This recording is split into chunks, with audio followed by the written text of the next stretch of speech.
We are looking here at a large and attractive mid-19th century map of the state of New York, which shows the then new senatorial and assembly districts as of 1857. So it is, in fact, a political map of the state.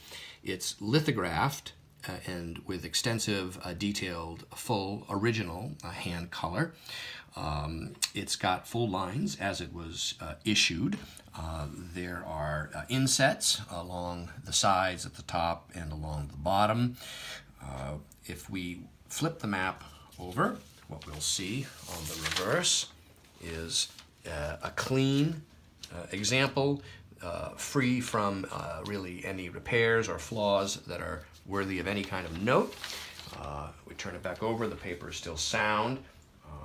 It's an attractive, clean example, and it's currently now available online from me, Brian DeMambro.